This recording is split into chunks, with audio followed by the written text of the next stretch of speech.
Mirëmëngjes, mirë se vini në këtë edicion të parë informativ për ditën e sotme këtu në televizionin Klan. Do të njemi me disa prej informacioneve kryesore.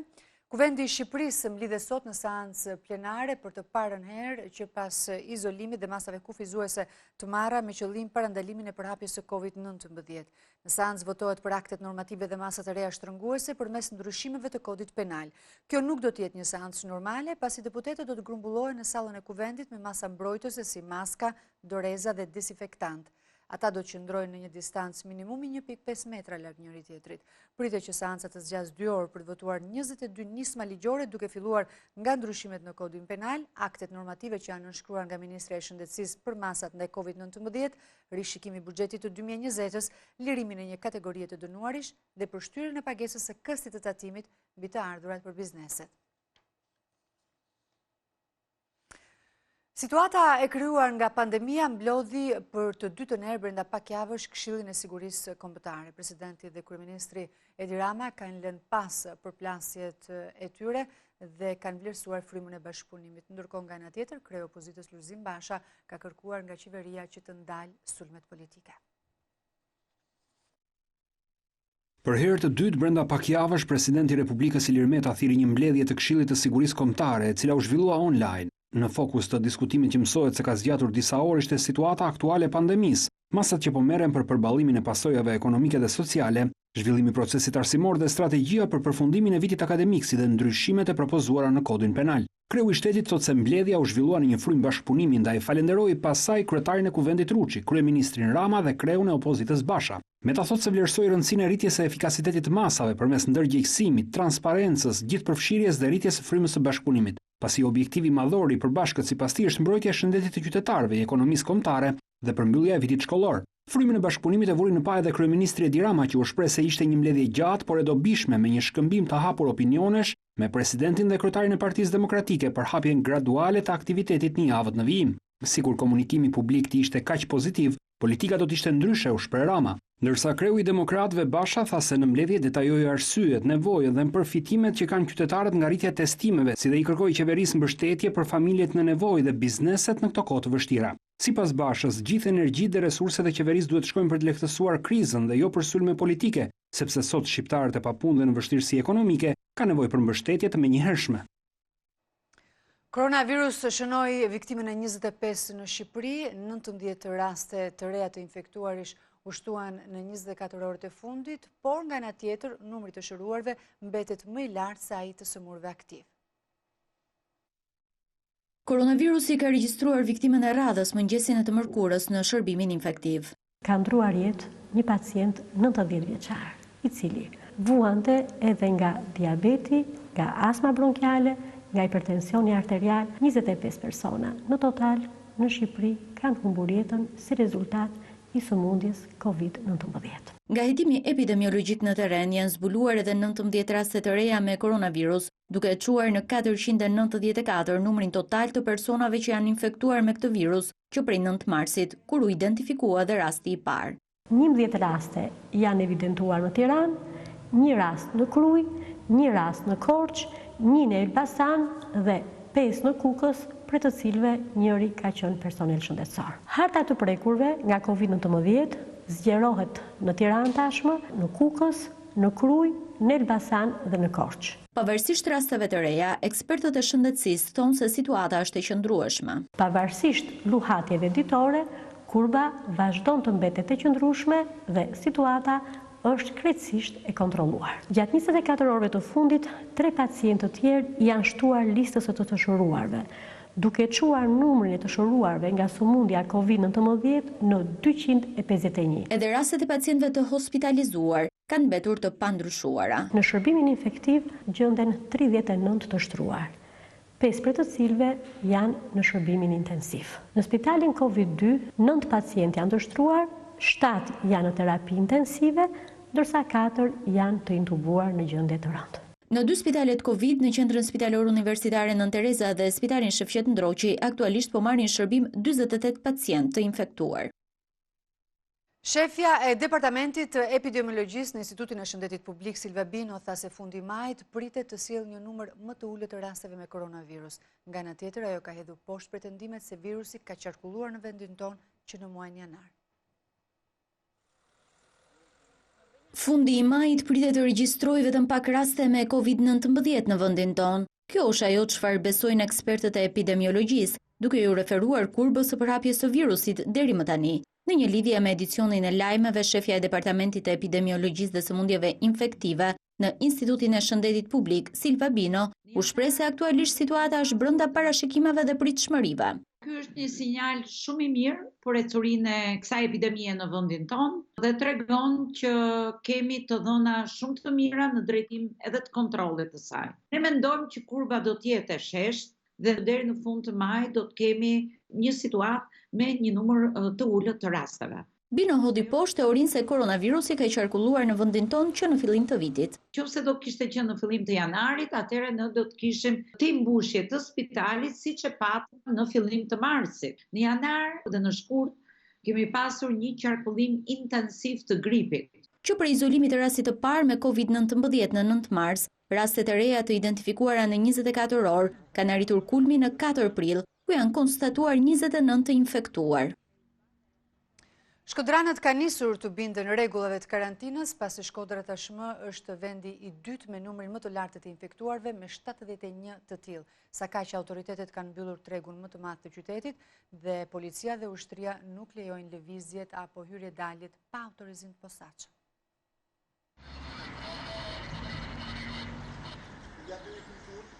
Askush nuk mund të futet në Shkodër pa një autorizim të motivuar që e bën të detyrueshëm lëvizjen në këtë qytet. 71 personat e prekur nga COVID-19 e kanë kthyer Shkodrën në vatrën e dytë të infeksionit në Shqipëri.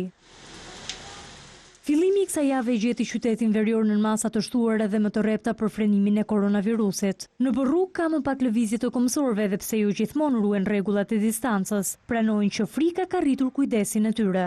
A keni frikë nga situata që është krijuar në Shkodër? Normal. Edhe mos, atë bleja dhe me i shtëpi dy. Frikë, jo, pa kujdes po. Pa mundon me rujt distancën, si më thonë. Me vendim të Bashkisë Shkodër, tregu Izraeles është mbyllur. Qindra qytetare tregtar e mbipopullonin ato edhe në ditët e karantinës, duke e kthyer në një rrezik për përhapjen e virusit. Me vendimin e ri, rreth 60 subjekte e kanë ndërprerë aktivitetin e tyre për 2 javë. Në tregjet e tjera janë përcaktuar hyrje-daljet e kontrolluara e po ashtu tregtarët punojnë duke alternuar ditët me njëri tjetrin. Masat e reja kanë rritur tek ta sigurinë për shëndetin, po aq sa pasigurinë për të ardhurat. Rregullat kanë shumë të mira, por shitja e pak. E njejmë shumë mungesën e njerëzve. Nuk kena shitje pak. Si një qytet nërkufitar me 3 pika doganore, Shkodra është ekspozuar ndaj lëvizjes së shumt. Sipas kryetares së bashkisë, kjo është arsyeja e parë që favorizoi përhapjen e virusit. Në momentin që u mbyll Lombardia në Shqipëri, janë rreth mbi 3600 shkodran që kanë ardhur në territorin e vet, që atyre është kërkuar që të karantinohen në shtëpi. Një vajzë e kthyer nga veriu i Italisë që nuk zbatoi vetë karantinimin u bë shkak për infektimin e 27 personave në lagjen Kiras në Shkodër. Ajo mori pjesë në një ceremoni mortore në mes të marsit në një kohë kur grumbullimet ishin ndaluar prej 10 ditësh. Për Ademin, numri i testimeve në Shkodër duhet të ishte më i lartë për të përcaktuar strategjinë e ndërhyrjes. Në vend që të kryen 5 teste, 10 teste në ditë, mund të kryen 50 në ditë. Sikurse në fakt po kryen, dhe u kryen dje. Po jemi shumë vonë. Të gjitha këto duhet të bëhen publike në numër, jo me emra. Në mënyrë që në varësi të kësaj të gjithë të identifikojnë për shkallën e kërkesës së ndërhyrjes. Orën 17:30 e respektuan përpikmërisht bizneset, ndërsa shkodranët i boshatisën rrugët e qytetit prej orëve të pasdrekës. Edhe pedonalja e Shkodrës e zhurmshme në ditënetët e saj është boshatisur, të vetme që prishin qetësinë e këtij qyteti. Janë patrullat e policisë dhe sirenat e ambulancës. Prefekti i Shkodrës u shkarkua për keq menaxhim të situatës dhe qeveria e pranoi se përgjegjësinë nuk e pati vetëm pushteti vendor. Autoritetet i kanë vijuar çdo ditë thirrjet për qytetarët që të binden rregullave, por refuzimi një pjesë të tyre duket se ka marrë fund, teksa të infektuarit po përhapen. Rastet e reja dhe kontaktet e tyre ndiqen në terren nga 9 grupe epidemiologësh. Ata bëjnë intervistimin e personave të prekur për të bërë kështu të mundur ndërprerjen e zinxhirit të infektimit. 9 grupe epidemiologësh janë të shpërndarë vetëm në rajonin e Tiranës për të identifikuar çdo rast të prekur nga koronavirusi. Ata janë të parët që vijnë në kontakt me personat që dyshohet se janë prekur nga virusi pandemik. Nuk kemi njohur ndoshta as natë as ditë, Gjithmonë në terren kemi qenë. Në rastet ku kemi të konfirmuar, fillohet bëhet hetimi i gjithë personave të afër, të rangut parë dhe rangut dytë.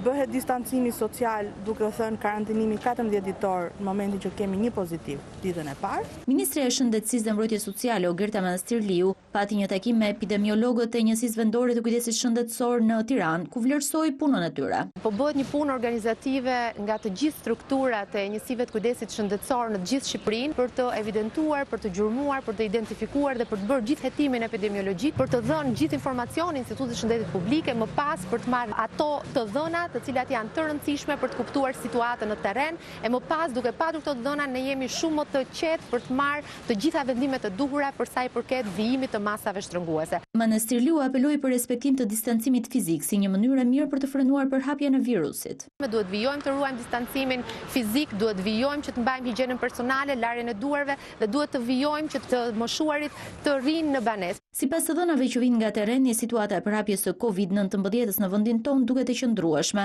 ndërsa vijon puna për gjurmimin e të gjitha rasteve. Zgjerohet lista e bizneseve të vogla dhe ndërmarrjeve të cilat do të financohen nga qeveria për të bërë pagesat për punonjësit e tyre. Drejtoresha e përgjithshme e tatimeve thotë se kush është pushuar nga puna pas 10 prillit nuk do të përfitojë nga paketa. Tatimet do të hedhin pagën e luftës me vlerë 26.000 lekë për bizneset të cilat u është refuzuar aplikimi fillestar, sektor që lejoheshin por fizikisht e kishin të pamundur të punonin, siç mund të jetë transporti, dhe kanë xhiro deri në 14 milion lekë në vit. Me ndryshimin e aktit normativ të aktiviteteve të ndaluara, të gjitha kategoritë e shtuara, thot drejtoreja e përgjithshme e tatimeve Delina Ibrahimaj, nuk do të kenë nevojë të aplikojnë edhe një herë për pagën e luftës, por do të kontaktohen vetë nga tatimet. Ne do të rishqyrtojmë të gjithë refuzimet e kryera me qëllim që të sigurohemi që të gjithë subjektet që duhet ta meritojnë pagën e luftës nëpërmjet paketës së parë ta marrin atë. Aplikimi për bizneset e tjera që janë aktivitetet të lejuara por bizneset të vogla, të cilët përfitojnë 40.000 lekë për këto muaj, do të nisë së shpejti dhe procedura do të jetë e ngjashme me aplikimin e pagës së luftës. Të punësuarit që përfitojnë nga paketa numër 2 do të njoftohen nëpërmjet portalit e-filing që ato janë përfitues dhe më pas do të aplikojnë nëpërmjet një formulari të thjeshtë, do të përdoret pak a shumë njëjti formular që u përdor për paketën 1. Edhe në rastin e kompanive të mëdha, të cilët kanë pushuar nga puna punojësit apo i kanë pezulluar ata, aplikimin duhet ta bëjë administratori i firmës. Por Ibrahima i thekson se në këtë listë janë punojësit e shkarkuar deri më 10 prill dhe asnjë pas kësaj date. Në masën numër 2, brenda paketës, do të përfitojnë ato të punësuar të cilët janë larguar nga tregu i punës nga data 10 mars deri në datën 10 prill. Që prej nisjes së situatës së COVID-19 dhe deri më son nga skema e sigurimeve shoqërore, kanë dalë afro 55.000 persona të papunë. Deri tani tatimet kanë miratuar pagat e luftës për 45.000 punonjës në bizneset e vogla, ndërsa 46.000 janë refuzuar. Këta të fundit do të jenë pjesë e përfitimit nga paketa e zgjeruar, duke marrë në llogarinë e tyre 40.000 lekë. Të gjitha degët e ekonomisë raportojnë rënje të xhiros dhe reduktim të klientëve të tyre, ndërkohë që sektori më i goditur janë shërbimet. Sektori shërbimeve ka njohur rënien më të madhe të klientëve mes të gjithë degëve të tjera të ekonomisë, ndërsa ka qenë një nga motorët kryesor të rritjes ekonomike dhe shtimit të punësimit vitet e fundit. Në një anketë të zhvilluar nga Këshilli i Investimeve rezulton se numri i klientëve në këtë fushë është reduktuar me 27%, i ndjekur nga ndërtimi me 22% dhe bujqësia e industria. Të gjithë këta sektor raportojnë probleme me përshtatje në punë gjatë periudhës së pandemisë, ulje të prodhimit dhe mungesë likuiditeti. Të kemi mundësi të kemi një strategji të një plani të zhvillimit ekonomik afatmesëm, i negociuar me palët dhe i diskutuar me ta. 25% e bizneseve të vogla janë shprehur se paketa financiare e qeverisë ka zgjidhur problemet në këtë situatë, ndërsa i madhi ka vlerësuar si nismën më të mirë shtyrjen e kësteve të kredisë dhe zgjerimin e garancisë sovrane dhe për likuiditetet. Kemi tashmë një eksperiencë të cilën do ta përdorim për modelin e dytë të skemës së garancisë sovrane, që përtej fondit prej 15 miliard lekë që vëmë ne në dispozicion, bankat mund të vendosin një fond tjetër shtesë dhe këtu fillojmë ndajmë riskun në raport me shumën totale. Deri tani në bazë të anketës rezulton se 11% e kompanive kanë shkarkuar punonjësit nga puna, 37% i kanë mbajtur dhe pjesa tjetër janë përshtatur me forma të tjera në këtë situatë. Dështojnë 2 tenderat për ndërtimin e 3400 shtëpive individuale në qarqet Tiranë, Durrës dhe Lezhë. Të gjitha kompanitë e interesuara kanë prezantuar çmime më të larta se ato që ka vendosur pushteti vendor dhe Fondi Shqiptar i Zhvillimit. Edhe pse qeveria është angazhuar që të vazhdojë procesin e rindërtimit të shtëpive të dëmtuara nga tërmeti 26 nëntorit, pavarësisht situatës së krijuar nga pandemia COVID-19, 2 tenderat e hapur për ndërtimin e shtëpive individuale kanë dështuar. Agjencia e Prokurimit Publik ka njoftuar në buletinin javor se si Bashkia e Tiranës ashtu dhe Fondi Shqiptar i Zhvillimit kanë vendosur prishjen e garës pasi asnjë nga ofertat e paraqitura nuk ka qenë në përputhje me kriteret e vendosura në procedurën e prokurimit. Burimet të lidhura me procesin e rindërtimit thanë për televizionin Klan se kompanitë që u ofruan për të marrë pjesë paraqitën çmime më të larta se sa kostoja e ndërtimit e përllogaritur nga pushteti vendor dhe Fondi Shqiptar i Zhvillimit. Po për këtë arsye edhe numri kompanive që shfaqën interes në tender ishte i ulët. Gara synonte zgjedhjen e kompanive që do të rindërtonin në total 3400 shtëpi të dëmtuara nga tërmeti, kundrejt një fondi prej 73 milion eurosh. 2500 ishin banesa në Lezhë dhe Durrës dhe 889 shtëpi në zonën e kryeqytetit. Shpalljen e tenderit qeveria publikoi edhe në të përditshme ndërkombëtare Financial Times, ndërsa llogaritet se mbi 3000 familje të ishin brenda këtij viti në shtëpitë e reja. Numri i të prekurve dhe i viktimave si pasojë e COVID-19 në Itali ka nisur të ulet, por aktualisht vatrat e nxehta mbeten Shtetet e Bashkuara të Amerikës dhe Rusia. Numri i prekurve nga COVID-19 në të gjithë globin ka përcen për të parën herë 2 milionëshin. Shifrat më të fundit tregojnë se 1/4 e të prekurve që prej nisjes së pandemisë ka mundur të shërohet, ndërsa 128.000 kanë humbur jetën. Ritme të shpejta për hapje ka aktualisht edhe Rusia, ku gjatë 24 orëve të fundit rezultuan pozitiv mbi 3.000 persona, çka përbën një shifër rekord për këtë vend. Pavarësisht se edhe qeveria ruse po aplikon masa të ashpra bllokuese për frenimin e përhapjes. Por problemi më i madh mes kësaj pandemie vijojnë të jenë Shtetet e Bashkuara, ku po ashtu ritmet e përhapjes nuk po njohin ngadalësim. Autoritetet newyorkeze thanë se numri i vdekurve në këtë shtet federal arriti në mbi 10.000, sipas shifrave më të fundit. Ky numër përbën më pak se gjysmën e totalit të vdekurve në të gjithë Shtetet e Bashkuara, ku numërohen mbi 600.000 të prekur, 1/4 e gjithë globit. Gjysmën e të prekurve në shkallë globale e kanë në vendet europiane, ku numërohen në total mbi 80.000 viktima. Teksa në pjesën më të madhe të kontinentit pandemia duket nën kontroll, në Suedi ritmet e përhapjes po shtohen ditë ditës. Ky vend numëron mbi 11.000 të prekur, prej të cilëve mbi 1.000 kanë humbur jetën. Ekspertët vendas kritikojnë ashpër qeverinë që aplikoi e fundit në të gjithë globin masa të ashpra bllokuese për frenimin e përhapjes. Vende si Spanja dhe Italia që patën përhapjen më agresive të COVID-19 kanë aktualisht një rritje të qëndrueshme viktimash dhe infektimesh të reja. Spanja shënoi 523 viktima këtë të mërkur, ndërsa Italia 578. Numri të infektuarve në Spanjë shënoi mbi 5.000 në 24 orët e fundit, mbi 1.700 më shumë se një ditë më parë, ndërsa në Itali ra me 260, duke shënuar një shifër ditore prej 2.667 të prekurisht të rinj. Spanja dhe Italia po planifikojnë respektimin e masave të ashpra të distancimit social edhe në plazhe gjatë kësaj vere.